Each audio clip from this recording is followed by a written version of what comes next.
Que a graça e a paz de Cristo esteja com você. Seja bem-vindo a este canal. Neste vídeo nós vamos dar sequência aos nossos vídeos onde comentamos sobre os estudos da lição bíblica da revista da CPAD, Lições Bíblicas. E neste vídeo nós estaremos comentando sobre a lição número 6. Esta lição aqui, o filho é igual com o pai. Mas antes disso eu quero pedir para você que ainda não é inscrito no canal, que possa se inscrever, deixar o seu like. O like é muito importante. Eu tenho feito pedidos nos últimos vídeos, para as pessoas que acessam o vídeo, deixar o seu like, e muitos têm deixado. Isso tem ajudado muito o canal para que a plataforma possa espalhar, possa divulgar melhor os vídeos. E também ativar o sininho das notificações e compartilhar nossos vídeos, Quando você compartilha nos seus grupos de WhatsApp, em outros meios, em outras mídias sociais, acaba outras pessoas ficando sabendo também desse conteúdo. E também, aproveitando a ocasião, mais uma vez informar para quem não sabe, eu sou autor de 2 livros. Esse aqui, Os Frutos dos Falsos Profetas, pelos seus frutos os conhecereis, que comenta sobre diversas heresias e erros que têm acontecido nas igrejas autoproclamadas de evangélicas. E também esta obra aqui mais volumosa, que é, na verdade, meu primeiro livro, que é a Enciclopédia de Notas Bíblicas, Históricas e Teológicas, 700 páginas, que é uma espécie de comentário bíblico, um livro sobre história da igreja, um livro que comenta cada livro bíblico, dando uma introdução a cada um, e também é um dicionário teológico. Então são 4 obras em uma. Às vezes você não quer ter vários livros, mas com uma dessas você tem 4 materiais em um só. História da igreja, comentário bíblico, introdução aos livros bíblicos e dicionário teológico. Então, caso você queira adquirir essas obras, é só acessar os links. Eu sempre deixo os links nas descrições dos vídeos e do canal. Então é só você acessar os links que lá você já vai ser direcionado para o site onde tem esses materiais para vender. Então, vamos aqui dar sequência aos nossos estudos sobre as lições bíblicas da revista da CPAD. E hoje temos o tema O Filho é igual com o Pai. A leitura bíblica que o comentarista utiliza aqui como base para poder montar esse estudo está lá no Evangelho de João, capítulo 10, versículos do 30 ao 38. Então, depois você pode conferir na sua Bíblia aí, João 10, versículo 30 ao 38. Vamos aqui entrar na introdução do comentário, que diz assim, introdução. Essa porção bíblica do Evangelho de João, que é o texto base que eu falei aqui, é uma das mais contundentes em mostrar que o Filho é igual ao Pai. Afirmar que Jesus é o Filho de Deus, mas não o próprio Deus, é uma contradição em si mesma. O embate de Jesus com os religiosos do Templo de Jerusalém revela essa verdade. É isso que a presente lição pretende mostrar e explicar com sólidos fundamentos escriturísticos. Ou seja, afirmar que Jesus é o Filho de Deus, mas não é o próprio Deus, é uma grande contradição, porque nós veremos nesse estudo que quando se afirma que Jesus é o Filho de Deus, o termo ali no original já se refere que Jesus é o próprio Deus, que Jesus é Deus. É isso que a presente lição pretende mostrar e explicar com sólidos fundamentos escriturísticos. Primeira parte, a doutrina bíblica da revelação do Filho com o Pai. 1. Ideia de filho. O conceito de filho no pensamento judaico implica a igualdade com o Pai. Mateus 23, do 29 ao 31. Uma das ideias de filho na Bíblia é a identidade de natureza. Isso pode ser visto no paralelismo poético do salmista. Que é o homem mortal para que te lembres dele, e o filho do homem para que o visites. Salmo 8, verso 4. Esse paralelismo é sinonímico em que o poeta diz algo e em seguida repete esse pensamento em outras palavras. A ideia de homem mortal é repetida em Filho do Homem. Outro exemplo encontramos nas palavras de Jesus. Assim, vós mesmos testificais que sois filhos dos que mataram os profetas. Isso porque os escribas e fariseus consideravam os matadores dos profetas como seus pais. Então, a questão do filho, das definições, quando se fala de filho do homem na Bíblia, realmente se refere, ou filho de homem, se refere a homem carnal. Mas quando se fala em filho de Deus, aí se implica que a natureza desse filho de Deus é igual à natureza do pai. Então, é também Deus. O filho de Deus é o próprio Deus. 2. Significado teológico. Indica igualdade de natureza, ou seja, mesma substância. É o que acontece com Jesus. Ele é chamado Filho de Deus no Novo Testamento porque ele é Deus e veio de Deus. Jesus mesmo diz, eu saí e vim de Deus. Saí do Pai e vim do mundo. E vim ao mundo. Outra vez, deixo o mundo e vou para o Pai. Isso é importante observar, porque então Jesus saiu de Deus, de dentro de Deus. Ele não estava lá no céu ao lado, ou uma outra pessoa, ele saiu de dentro. Como diz aqui, ó, eu saí e vim de Deus, saí do Pai e vim ao mundo. Outra vez deixo o mundo e vou para o Pai.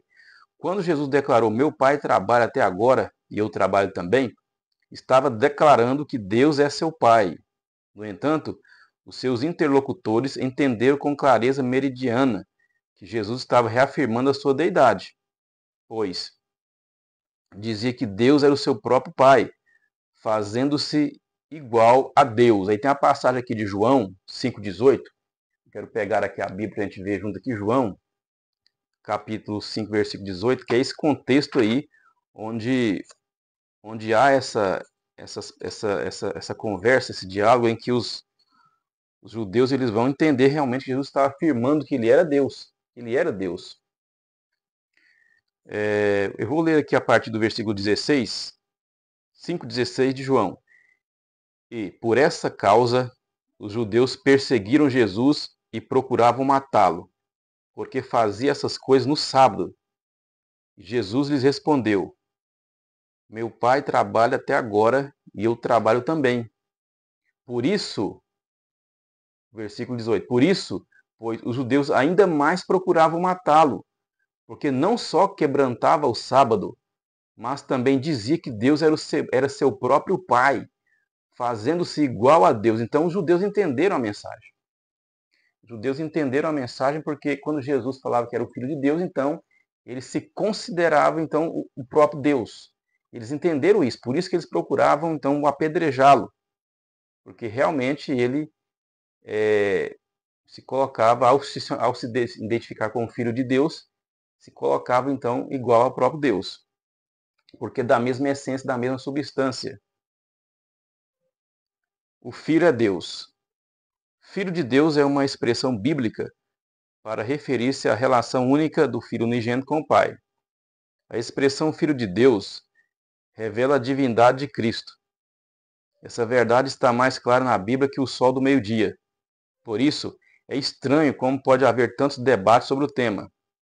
O texto sagrado, mas do Filho diz, ó Deus, o teu trono subsiste pelos séculos dos séculos, cetro de equidade é o cetro do teu reino. Hebreus 1,8. É o mais crucial, pois é uma citação direta do Salmo 45, versos 6 e 7. É importante prestar melhor atenção naquelas passagens conhecidas dos crentes. O teu trono, ó Deus, é eterno e perpétuo. O cetro do teu reino é um cetro de equidade. Tu amas a justiça e aborreces a impiedade. Por isso, Deus, o teu Deus, te ungiu com óleo de alegria, mais do que a teus companheiros. Que história é essa de o Deus do versículo 7 estar ungindo o Deus do versículo 6? Isso tem intrigado alguns rabinos desde a antiguidade. Então, quando você pega o Salmo 45, os versículos 6 e 7, você vê um Deus ungindo outro Deus. E aqui o comentarista afirma que até os rabinos da antiguidade ficavam intrigados com isso. Vamos pegar aqui o Salmo 45, versos 6 e 7, só para a gente tirar a nossa conclusão aqui. Salmo 45, você pode pegar na sua Bíblia aí, Salmo 45, versículos 6 e 7. O versículo 6 do Salmo 45 que diz, o teu trono, ó Deus, é eterno e perpétuo. O cetro do teu reino é um cetro de equidade. Está falando de um certo Deus aqui. No versículo 7, tu amas a justiça e aborreces a impiedade. Por isso, Deus, o teu Deus, então ele está falando de um Deus ungindo outro Deus. O teu Deus te ungiu com óleo de alegria mais do que a teus companheiros. Então essa é a questão. O versículo 6 fala de Deus. E o versículo 7 fala de Deus ungindo outro Deus. Então aqui não resta dúvida de que se refere a Deus Pai ungindo a Deus Filho. Não tem como. Até os rabinos, que eram o pessoal judeu, os hebreus responsáveis por Antigo Testamento, pela guarda dele, sabia disso. E ficava intrigado com essa questão. Como assim no verso 6 tem um Deus e no verso 7 esse Deus está sendo ungido por outro Deus? Então isso intrigava. Mas a Epístola aos Hebreus, aí vem por isso que a Bíblia é completa, Antigo e Novo Testamento. Mas a Epístola aos Hebreus traz a explicação e revela que Deus nessa passagem é uma referência a Jesus. A explicação está em Hebreus 1:8. Trata-se do relacionamento entre o Pai e o Filho e que a unidade de Deus é plural. Então, a Epístola aos Hebreus, capítulo 1, versículo 8, explica então quem é. Porque Deus unge outro Deus. Então, porque é a triunidade de Deus, o relacionamento que há entre essa triunidade. Então, assim fica claro, à luz de toda a Bíblia, a verdade. Parte 2. A heresia do subordinacionismo. Veremos agora na parte 2 essa heresia. 1. Orígenes. O subordinacionismo é toda doutrina que declara ser o filho subordinado ao pai ou a um Deus secundário ou menos divino que o pai. Os monarquianistas dinâmicos ou adocionistas e os arianistas são os principais representantes dessa heresia. Mas Orígenes foi o seu principal mentor. Na vastíssima e complexa obra, produção literária de Orígenes, ideias de acordo e contrárias à ortodoxia da igreja, como também ideias neoplatônicas e obscuras, de modo que, desde a antiguidade, os estudiosos do assunto estão divididos. Ele exerceu grande influência no Oriente por mais de 100 anos. Nas controvérsias em Nicéia, havia os que apoiavam Ario, usando Orígenes como base, como também os que apoiavam Alexandre, opositor de Ario, também se baseando no mesmo Orígenes. Segundo seus críticos, parece que a trindade definida por ele era subordinacionista. O Filho subordinado ao Pai e o Espírito Santo subordinado ao Filho. No entanto, a Bíblia revela a igualdade das três pessoas da Trindade. Então, essa heresia Orígenes, ele acabou sendo alguém que elaborou escritos que ajudaram a surgir essa heresia, porque Orígenes, ele foi um pai da igreja, mas ele foi um pai complicado de questões, porque às vezes ele tinha ideias ortodoxas, ou seja, ideias certas, e às vezes tinha ideias erradas.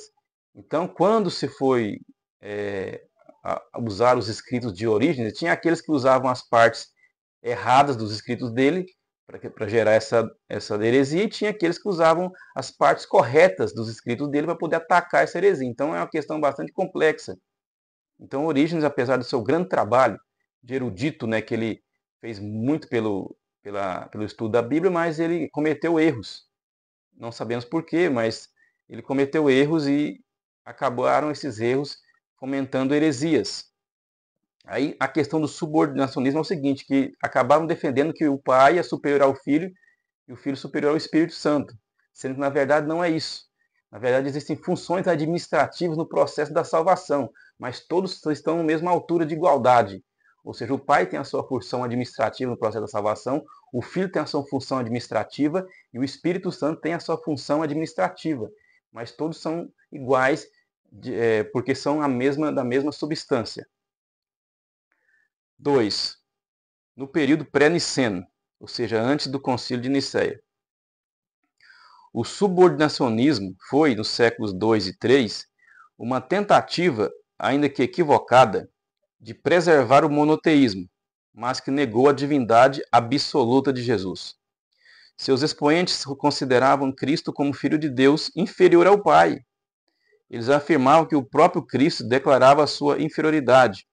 E isso eles faziam com base numa exegese ruim e numa interpretação fora do contexto de algumas passagens dos evangelhos. Porque as pessoas que falam assim, olha, Jesus é apenas o Filho, é inferior ao Pai, pegam aquelas passagens em que o Jesus, na sua condição de 100% homem, ele declara isso.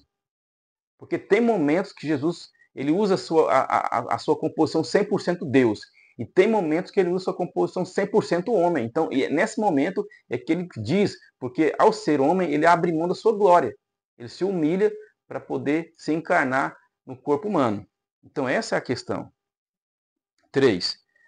Métodos usados pelos subordinacionistas. Já estudamos até agora o ensino bíblico sobre Jesus como o verdadeiro homem e, ao mesmo tempo, o verdadeiro Deus. Somente ele é assim, e ninguém mais no céu e na terra possui essa característica. No entanto, os subordinacionistas pinçam as escrituras aqui e ali, se utilizando das passagens do Novo Testamento que apresentam o Senhor Jesus como homem, e descartam e desconsideram as que afirmam ser Jesus o Deus igual ao Pai. Então essa é a questão que eu tinha falado. Então eles vão pegar só aquelas partes, principalmente testemunhas de Jeová, vão pegar aquelas partes, falando que o filho é menor que o pai. Está aqui, escrito aqui, ó. Mas e aquelas que Jesus, ele se posiciona como Deus mesmo? Ele não faz oração ao pai, ele já toma a decisão e faz. E essas aí eles não vão considerar. Porque 100% Deus em um momento, 100% homem em outro momento. Terceira parte. Como o subordinacionismo se apresenta hoje? Agora veremos aqui. Primeiro, no contexto islâmico. O islamismo não considera Jesus como filho de Deus, mas como Messias e profeta. E coloca Maomé acima dele. Olha só que absurdo. Maomé acima de Jesus? Que absurdo é esse? Nenhum cristão tem dificuldade em detectar o erro de doutrina. O Alcorão afirma que é blasfêmia dizer que Jesus é o Filho de Deus. Isso com base numa péssima interpretação, pois significaria uma relação íntima conjugal entre Deus e Maria. Então, no islamismo, eles não aceitam essa expressão. Por quê? Porque eles acham que, para ser filho de Deus, então Deus teria tido uma relação com Maria para poder Jesus vir à existência carnal. O mais grave é que seus líderes afirmam que os cristãos pregam esse absurdo. E ainda tem esse outro problema. Os islâmicos vão falar que não, que os cristãos ensinam isso, que Deus teve uma relação com Maria. Olha só o absurdo. Lamentamos dizer que até mesmo Satanás e os demônios reconhecem que Jesus é o Filho do Deus Altíssimo. Olha só. Então, as seitas não reconhecem que Jesus é Deus. Mas até os demônios, Satanás, reconhecem isso. Então, olha só o nível que eles estão. Até os demônios e Satanás sabem que Jesus é o Filho de Deus e as seitas não reconhecem. Olha só o nível que elas estão. A expressão Filho de Deus no Novo Testamento significa a sua origem e a sua identidade. E não segue o mesmo padrão de reprodução humana. Jesus foi concebido pelo Espírito Santo. Então, a concepção de Jesus é pelo Espírito Santo. Existem algumas questões que não tem como ter resposta, mas que a gente pode pensar. Na concepção física do corpo de Jesus, no útero de Maria, qual seria ali os elementos que Deus, pelo Espírito Santo, implantou? Seria apenas o espermatozoide humano do homem no óvulo de Maria e fecundou no útero? Ou seria o óvulo fecundado já antes? Tem essa questão. Eu acredito na segunda hipótese, que já foi implantado o óvulo fecundado ali completo, porque Deus criou. Lá no início do mundo, Adão e Eva, então criou tanto o homem como a mulher. Ele já criou do nada. Ele criou a composição. Então, poderia também implantar já no útero de Maria o óvulo fecundado com os dois DNA. Então, nesse caso, Jesus não teria DNA de Maria, mas sim concebido pelo Espírito Santo. É uma possibilidade. É lógico que não tem como ninguém provar essa ou outra hipótese, mas é uma possibilidade. Então, porque a concepção foi pelo Espírito Santo, conforme a Escritura afirma. 2. O movimento das testemunhas de Jeová. Este confessa publicamente que crê na existência de vários deuses. Olha só, então as testemunhas de Jeová creem não só que existe só um Deus, não. Ó, elas creem que existe o Deus Todo-Poderoso, que é o Jeová deles. Depois, o Deus Poderoso, com D minúsculo, que é Jesus. E em seguida, outros deuses menores, incluindo bons e maus. Olha só. Mas a fé cristã não admite a existência de outros deuses. É verdade que a Bíblia faz menção de deuses falsos. Se são falsos, não podem ser Deus, declara o apóstolo Paulo. Todavia, para nós há um só Deus, o Pai, de quem é tudo e para quem nós vivemos, e um só Senhor, Jesus Cristo, pelo qual são todas as coisas, e nós por eles. 1 Coríntios 8:6. Então, este versículo fala então que Paulo ele diz que existe apenas um só Deus, o Pai, e um só Senhor, que é Jesus Cristo. Então, as testemunhas de Jeová podem usar esse versículo. Não, mas que Deus é o Pai e tem o Senhor, que é Jesus Cristo. Mas vamos ver essa passagem aqui de 1 Coríntios, aqui no seu contexto, para a gente poder... Olha só, 1 Coríntios, primeira epístola de Paulo aos Coríntios, capítulo 8, versículo 6. Eu vou ler antes do versículo 4 para poder pegar o contexto. Assim que, quanto ao comer das coisas sacrificadas aos ídolos, sabemos que o ídolo nada é no mundo, e que não há outro Deus senão um só. Porque, ainda que haja também alguns que se chamam deuses, quer no céu, quer na terra, como há muitos deuses e muitos senhores, todavia para nós há um só Deus, o Pai, de quem é tudo e para quem nós vivemos, e um só Senhor, Jesus Cristo, pelo qual são todas as coisas e nós por ele. Então, os hereges, como as testemunhas de Jeová, vão falar assim, não, mas aqui está falando que Deus é o Pai e Jesus é o Senhor. Só que o Senhor, essa palavra Senhor aqui, quando Paulo usou aqui no contexto do Império Romano, o Senhor, ele também era Deus, ele era uma divindade, porque o imperador romano, ele era chamado de Senhor, de soberano. E essa expressão para o imperador romano, que se referia a uma divindade, se referia a um ser celestial divino que era adorado. Era isso. Então Paulo pega a mesma expressão usada para o imperador romano, que era adorado, para aplicar que Jesus que é realmente o Senhor soberano adorado. Por quê? Porque quando ele fala assim, existe então deuses e senhores, ou seja, no céu tem os deuses espirituais e na terra teria os deuses em forma humana. Mas aí Paulo vai falar o seguinte, que existe apenas um Deus, que é o Pai que está no céu, e na terra, quando Jesus veio, ele era o Deus encarnado, o Senhor soberano encarnado. Essa é a expressão usada por Paulo no contexto romano.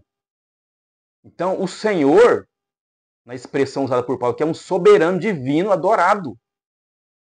Então, se no sistema religioso pagão existiam vários deuses espirituais, na terra tinham deuses carnais como os imperadores romanos, mas os verdadeiros seriam um Deus só, o Pai no céu, e Jesus, o soberano divino encarnado. Deus também, adorado também, divindade também. Então essa é a expressão que Paulo está usando aqui. Esse é o contexto. Eu falo isso não baseado em mim. Eu falo isso comprovado nos historiadores como Hurtado e também como James Dunn e outros pesquisadores da história do cristianismo, que pesquisaram o contexto histórico do cristianismo. E eles provaram que existia desde o início do cristianismo uma adoração binitária, ou seja, o filho adorado em pé de igualdade com o pai. Desde o início disso.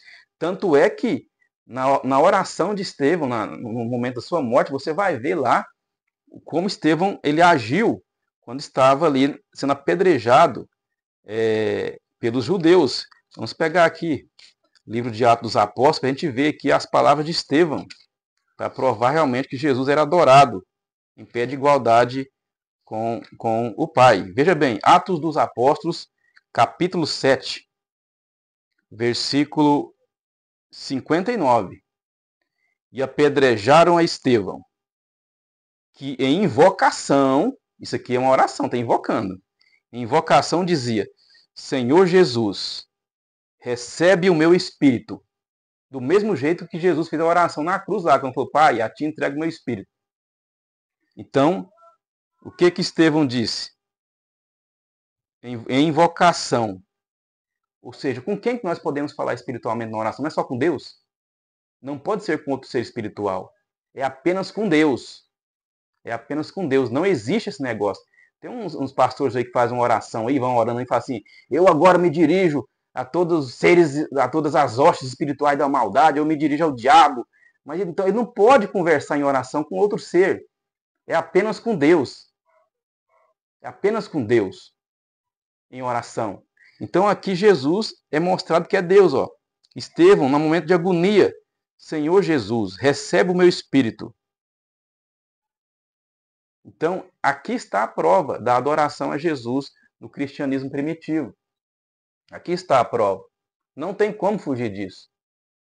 Não tem como fugir disso. Ele é Deus. Eis uma boa pergunta que incomoda as testemunhas de Jeová.